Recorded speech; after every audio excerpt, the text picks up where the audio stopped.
இந்த கார்த்திவீர்யார்ஜுன கொன்னாச்சு பரசுராமர். 21 தலைமுறை க்ஷத்ரிய ராஜாக்களை கொன்னுட்டார். இது முதல் நாள் பார்த்தோம், பஞ்சஸ்யமந்தகம்ங்கிற க்ஷேத்திரம் பார்க்கும்போது கொன்னுட்டார்.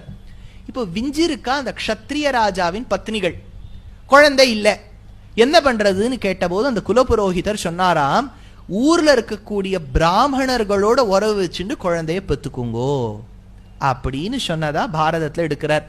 எதுக்கு இதை சொல்றாருன்னா, அதை ஒரு உதாரணமா வச்சுக்குங்கோமா சத்தியவதி. ஏன்னா இப்போ உங்க பிள்ளை போயாச்சு, ராணிகள் மிஞ்சிருக்கா அப்படின்னா யாராவது ஒருத்தரை வச்சு குழந்தைய பெற்று வைக்க வேண்டியதுதான்.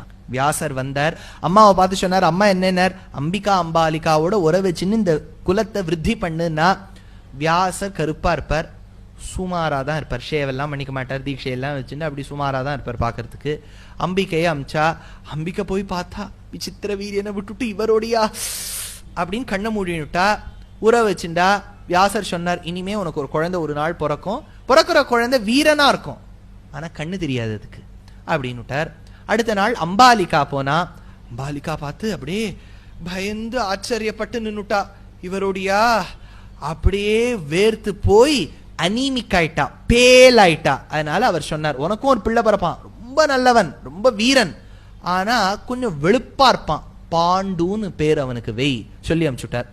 அதனால சத்தியவதி பார்த்தா, ஏண்டி குழந்தைகளை பெற்று ராஜ்யத்துக்கு ராஜா ஆக்குங்கோனா, ஒரு கண் இல்லாத குழந்தையும் இந்த மாதிரி குழந்தைய பெற்று வச்சா இந்த ராஜா எப்படி நடத்தும் உலகத்தை. அதனால அம்பாலிகா நீ மறுபடியும் போ